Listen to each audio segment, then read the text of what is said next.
So a couple of days ago, I had a chance to check out Battlefield 2042 for the first time. We were given a few hours to mess around with the game and get some general impressions before the open beta went live. So thank you to DICE and EA for the invite, but that's all it was, an invite. This video is not sponsored, and that means I can tell you if Battlefield 2042 is a buggy, rushed, unfinished mess of a game that buries this once great franchise into the ground.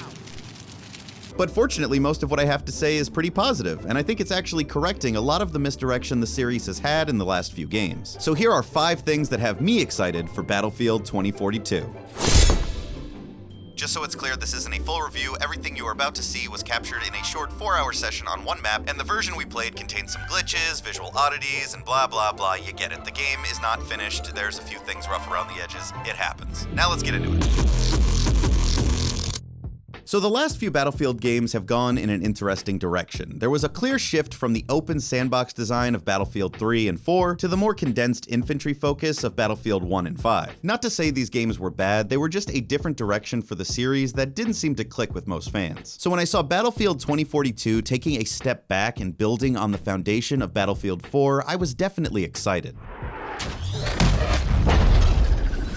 Battlefield 4 wasn't perfect, especially at launch, but it resonated with so many people and set a high point for the series that unfortunately waned in its sequels. So to see the series admit that falter and head in a direction many fans were hoping for, it tells me they're listening, and that right there earns the game a lot of points in my book. And one of my notes says it's in a better state than Battlefield 4 was at launch, so that has to say something, right?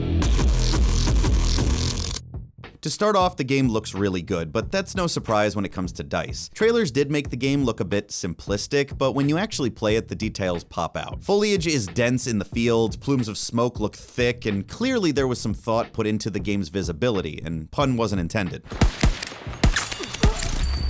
Battlefield 5 was sometimes too detailed, to the point of obscuring enemies in the debris. Battlefield 4 was a bit sparse when it came to detail, but in 2042, I feel like it's more deliberate. We were only shown one map, Orbital, the one with the spaceship, but that futuristic, clean aesthetic definitely made the enemies pop. I want to see what the other maps look like, but I would say, just from a quick comparison, Battlefield 5 looked better, but at a cost. Maps were smaller and more dense, while 2042 appears to be going for scale above all else. So I think instead of making a smaller game that looks great, they made a bigger game that still looks pretty good.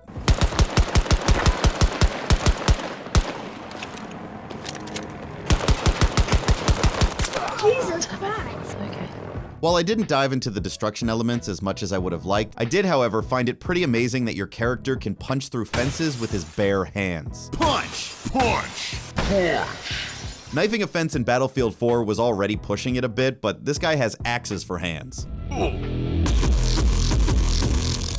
Another thing I found interesting was the game's futuristic elements. This takes place in 2042, obviously, a time most of us will get to experience, I hope. So it's interesting to see how the team interprets today's trends into future aesthetics. In Battlefield 4, everything was on tablets, and in 2042, we've got robot dogs running around with guns strapped to their backs. It's fine. There's electric cars littered about with charging stations to keep them full, and some of them you can even drive. Funny. All right, very well. Some of the military vehicles seem to still use gasoline, but maybe there's a lore reason, because it's difficult to charge vehicles during military operations. But then I have to ask, how do they charge their helmets and turrets and robot dogs? Are they using some kind of futuristic batteries that last super long? And if that's the case, well, why don't they just put those in the ATV? This isn't that type of game. It's about running around and shooting people. It's not that complicated. That being said, if someone made a Battlefield 2042 lore channel, I'd probably watch. While a lot of this game's elements propose a positive future in 2042, if you ignore all the war going on, there's also horrific natural disasters like tornadoes destroying the Earth at such an alarming rate they've fast-tracked the space program to get off this rock. Everyone stop fighting! We need to wally out of here right now! The spaceship taking off or exploding is really impressive to see in the background of this large-scale battle, and the tornado running through the map is way too much fun. Vehicles get picked up off the ground, and the effects really make it feel like the map is just being torn apart.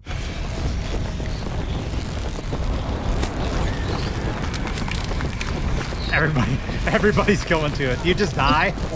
Everyone was just running straight for it the first time it showed up, and you can actually use it to fling yourself across the map and get a tactical advantage, I think. It's a fun gimmick, but I do feel like private servers are probably going to disable these events because although they look really cool, they also bring the match to a complete halt. The game might take place in 2042, but its gameplay elements have been updated to a 2021 standard, with many quality of life changes you see in other games. Vaulting has been fully implemented, allowing you to climb over obstacles, a tactical sprint was added when you double tap the sprint button, and sliding feels fast and snappy. While some of these were featured in Battlefield 5, if you're coming from playing Battlefield 4, this game's inspiration, the difference is night and day. Battlefield 4 still holds up remarkably well today, but its movement and gunplay are some of its most outdated elements. Gunplay in 2042 is significantly improved, and I felt in control when compared against other modern shooters.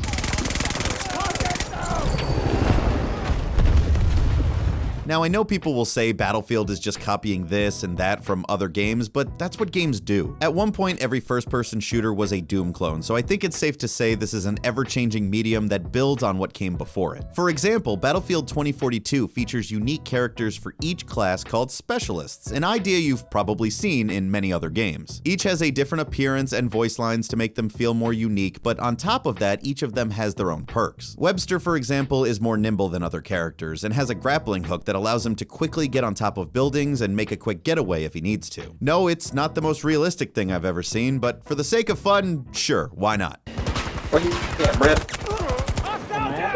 Now, this is also obviously a way to monetize the game in the future by adding new specialists that I'm sure you can purchase with Battlefield bucks or whatever. But Battlefield games, if done right, can last for years, and if that helps support the community long term after the launch, I understand that. Perhaps a better example of building on the past is the ability to change weapon attachments on the fly. This kind of system has been in other games, but is monumentally valuable in Battlefield. Situations change constantly between long-range engagements and close-quarters combat. Having the ability to switch between short-range and long-range attachments at the press of a few buttons makes you so much more versatile. There was even a pitch-black hallway located between two objectives that encouraged players to pop on a flashlight so they could see. Not only are you more varied as a character, but so are the maps that can account for what tools the player will have at any given moment.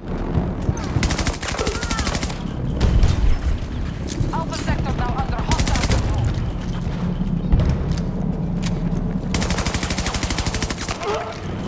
Now, this is obviously unrealistic, switching attachments so quickly it just drops out of frame. Oh, there they are. It doesn't make much sense, but I don't really know if that's what this game is going for.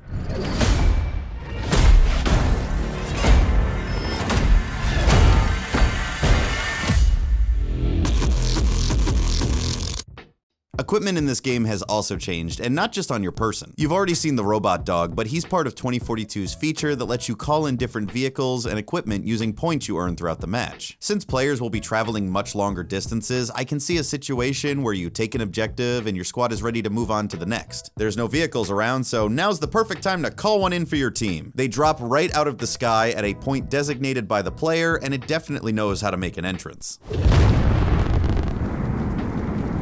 When sticking with infantry, the dogs are immensely helpful as well, and honestly one of my favorite new features. I don't always have the best situational awareness in Battlefield, and while yes, the dog can fire at enemies, he's much more useful at spotting them. If you have your back turned and hear the dog shooting at someone, it's a clear indicator that an enemy is nearby.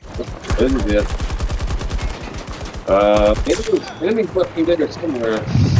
Another thing I found interesting is how 2042 handles grenades and other special equipment. In most modern shooters, throwing a grenade is as simple as hitting G or whatever the grenade button is. Here you have to equip the grenade you want to use and then press another button to throw it once it's in your hand. When I think of Battlefield 4, one of the first images that comes to my mind is running around Operation Locker with grenades flying past my head. With two big teams in a cramped location, it can feel like a constant barrage of grenades flying down hallways, and I feel like this new method might cut down on that. The last thing I was curious about was this game's scale. Battlefield games usually have a gimmick. Whether it's destruction, cutting-edge visuals, levolutions, behemoths, or building, I guess. There's always something, and this time around they're pushing the game's scale more than anything else. We are creating epic battles at a scale and fidelity unlike anything you've experienced before.